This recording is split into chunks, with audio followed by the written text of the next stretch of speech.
You spend 3 days tracking an eland. Your legs are torn from thorn scrub. Your mouth is dust. You finally kill it, alone, half a day's walk from camp. Now picture carrying that meat home and keeping it for yourself. No one would have let you. For almost the entire history of our species, that choice did not exist. You live in a world where saving for yourself is normal, where hoarding is not shameful, it is smart, where the person who keeps the most is often the one everyone admires. That is not how your ancestors survived. That is not even close. In 1963, an anthropologist named Richard Lee began living with the Kungsan, a hunter-gatherer people in the Kalahari Desert. He wanted to understand how they fed themselves without farms, without stores, without refrigeration. What he found broke almost every assumption he had walked in with. Lee once decided to buy the biggest ox he could find and slaughter it as a gift, a thank you for the year the community had given him. He expected praise. Instead, the hunters mocked the animal. They called it a bag of bones. They said it was not worth the effort of butchering. Lee was confused, then embarrassed, then finally, he understood.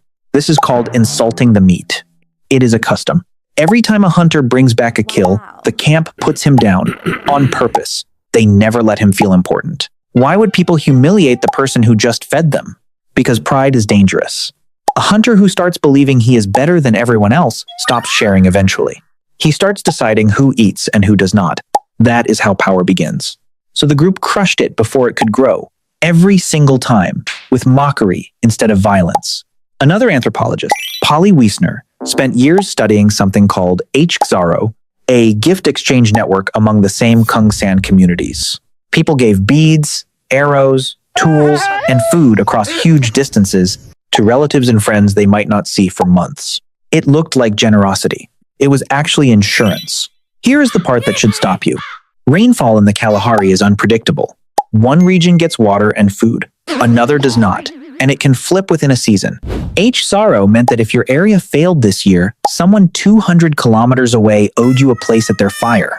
You were never one bad season away from starving, because your survival was spread across dozens of people who were not related to you by blood. Now picture the hunter who refused to share the eland. He walks into camp with the meat. He says it is his because he killed it. At first, nobody argues. That is almost worse. The silence starts that night. People stop offering him water in the heat. Women stop including his children in the food distribution from other kills.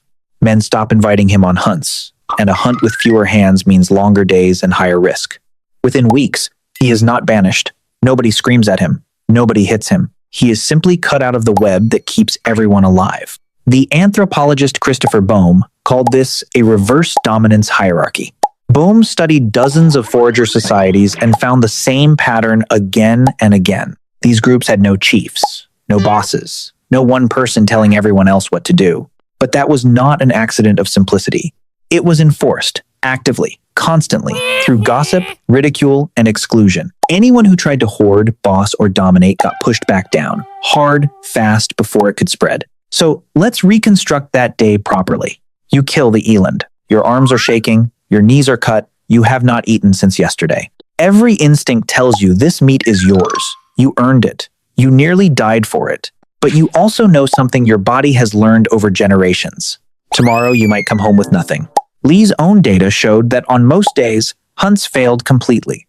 A skilled hunter might return empty-handed more often than not. If meat belonged only to the person who killed it, most families would starve on the bad days, and there were far more bad days than good ones. So sharing was not kindness in the way you think of kindness.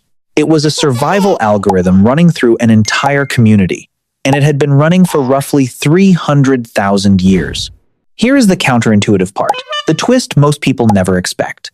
Generosity in these societies was not a virtue you chose. It was closer to a tax you could not avoid, and everyone understood exactly why they paid it. You shared today because someone would feed you tomorrow. It was cold, practical, and it worked better than almost anything we have built since. Then agriculture arrived, and everything cracked. Once people could store grain, one person could hoard without anyone noticing right away. Storage created surplus. Surplus created ownership. And ownership created the first real hierarchies humans had ever known.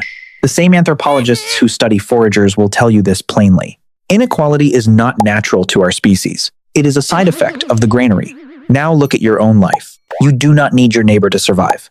Your food comes from strangers you will never meet, wrapped in plastic, paid for with numbers on a screen. You can hoard as much as you want, and no one will insult your meat around a fire tonight.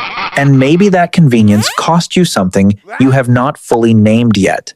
The loneliness so many people describe today is not random.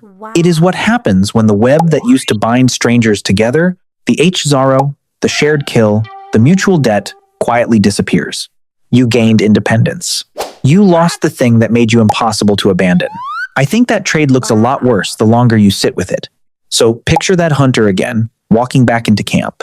Imagine keeping the meat for yourself, refusing to share, believing it makes you stronger. You already do exactly that, every single day.